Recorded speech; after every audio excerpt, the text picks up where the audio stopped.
Hello po sa mga Bicolanos all over the world. Yeah. So, kumusta man po kamo today? Hope okay man po kamo yan. And if di po kamo okay, it's okay to not be okay.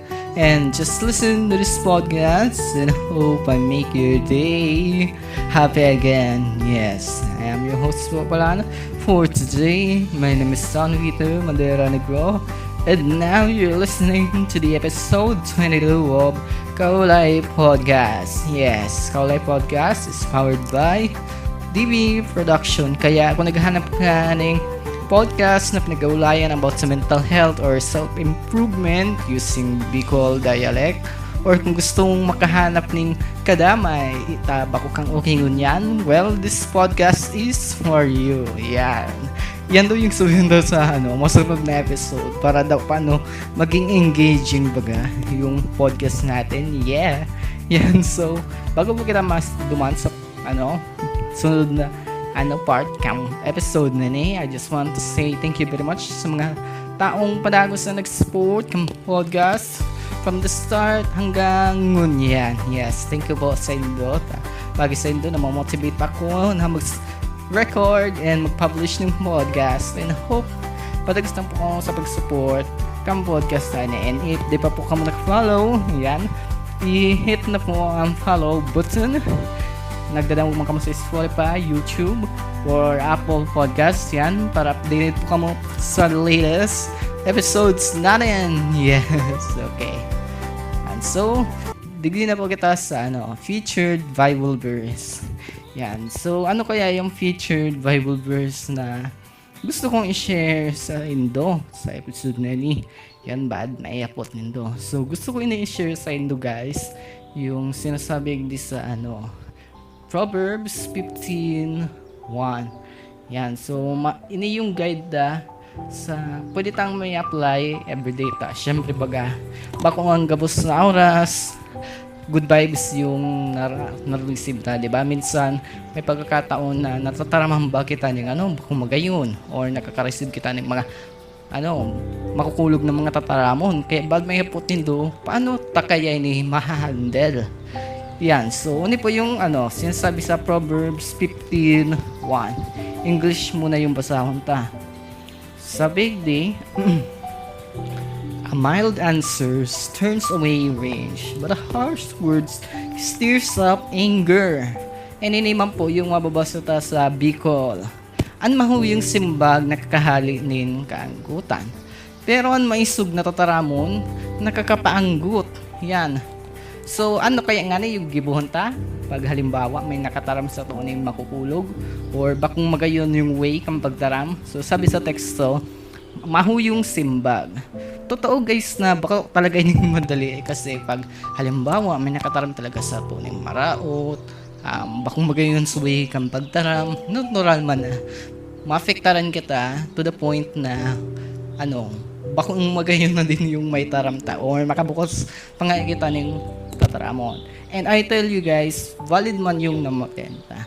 Pero may natandaan akong kasabihan na valid yung emotions ta, pero kita magiging responsible sa action ta. Kaya kung halimbawa nakulgan kita, pero bako man after that huling nakulugin kita, nagibo kita ng maraot, yan bagarong sala naman baga, di ba? Kaya araw ka na sa teksto, kung may makataram sa tuning bakong magayon, maging mahuyo lang kita or mabuot sa satong simbag. Tapagi kaya nakakahalian ng kaanggutan. Yan, so, mag-isip kita ng sarong senaryo. Halimbawa, yung friend mo, nagsabi kang, hi friend, kumusta ka? Pero sa friend mo, angguton sa imo. Yan. Tapos, kaya yung magiging reaction o magiging outcome kung halimbawa, anggut sa friend mo pero anggut man sa response mo. So, syempre, maiwanan na load ka mo. To the point na magkaigwa ka mo ng tampuhan. Pero what if ang simbag mo is mahuyo or mabuot? Halimbawa, ikadawang senaryo, anggut si friend mo. Yan nga anggut sa simbag kang friend mo. Pero, imbis na manggut ka, sinabi mo na, friend, okay ka lang. Yan, tapos duman mo pala na araman na aro kay to selection kang friend mo ta may problema pala sa law kang harong or sa pamilya niya. And syempre sa friend dinamayan na siya. Kaya yan po yung encouragement sa do context ko na maging mabut kita sa pagtaram even though bakong magayon yung response sa to. Totoo na bako ining madali pero aram kan Diyos kung ano po yung pinaka-best. Kaya pinapasturat niya sa Bible kung ano yung pwede tang dibuho. Kaya yan instead na manggut kita sa respond pag-anggot sinda, maging mabut kita sa kung pananarang. Yan, so yan po yung lesson na makukata sa featured Bible verse, Talinhaga 15:1. So uliton ta, pag bakong magayon yung pagtaram sa to, imbes na manggot, maging mabuot kita na pag-ikayan, din na kita maka-trigger ning iriwal. Okay, yan.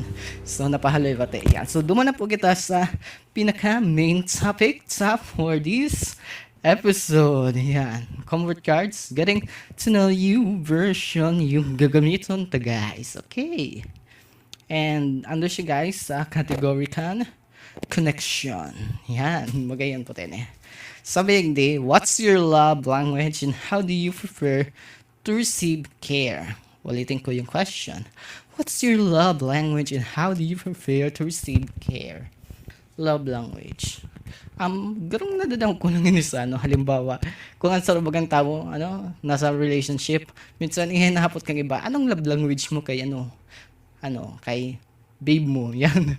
Pero, daw, applied ba siya sa single ako, obviously. Kaya di ko masabi kung anong lang language yung. Pero, chat GPT daw. Yan. Chat GPT anong ibang klase ng love language? And applied lang ba ito sa romantic relationship? Yan. So, magsiselos na kasi Google. Taday na kita nag-Google. More on, AI na kayo kita. Pero magayon mo kayo sa AI, direct yung, simbag, diba? Tapag minsan ba kayo sa Google, link sa ng tigkatao. Yan. Ayan, yan. Nag-generate na si ChatGPT. Yan, halabaon. Pero yan uni pala yung pangunahing love language, sabi digde. So, e-note is words of affirmation. So, dyan na yata, feeling ko tong I love you, ganon. Tapos, ikadua, act of service. Pagmamahal sa pamamagitan ng gawa o pagtulong. Example, pagtulong sa chores, pag-asikaso, pagpagod. Kapag pagod ka. Tapos ikatulo, receiving gifts. Hindi ibig sabihin materialistic agad. Mas tungkol ito sa thoughtfulness and remembrance.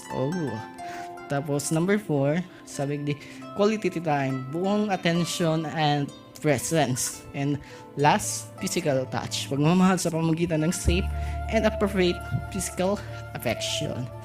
Yan. So, somehow, halat. Pa sabi di at hindi sa palagi, minsan, halat. Nanap ko na. So, bako lang pala siya, guys, applied sa, romantic relationship. Sabi di, applied man pala siya sa pamilya, pakikipagkaibigan, workmates, at kahit self-care minsan, yan. So, okay, balik ito sa questions. What's your love language and how do you prefer to receive care? Dua pala point kang text. Question na ini.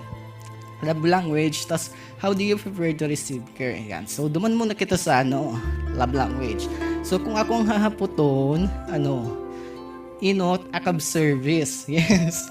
Parang, di pa ako masyadong, sa number 1 na, number 1 ba kaya, words of affirmation. More on act of service talaga ako. Pagmamahal sa pamamagitan ng gawa or pagtulong. Halimbawa, nahiling ko ngayon si, sarong tao or yung friend ko na nasikitan. Either in person or chat, ang gigibuhong ko, matabang ako sa iya. Yan. Tapos, pa daw? Quality time. Yan, quality time. Inigduwa yung pinaka, kung love language talaga. Acts of service and quality time. Gusto ko man magtawning time sa mga taong mahal ko na pag imang kayan, dahil maninda, manamati baga na, nagsosolo sinda. Yan. Okay, so yun po yung simbag ko sa inot na point. Acts of service and quality time. Pero sa future, may ano ko naman yung mag-expand naman yung love language ko. Para may pahiling ko man sa iba yung love and care ko sa inyo, okay? Tapos, how do you prefer to receive care? Siguro kung akong hapoton, gusto kong ma-receive na lang language sa iba is yung words of affirmation. Kasi gusto ko man masabihan na I love you, ganun. Pero sabi nga kung gusto mong halimbawa gusto mong ining makuha sa iba, dapat akong una yung inot na mag-practice ka na, di ba?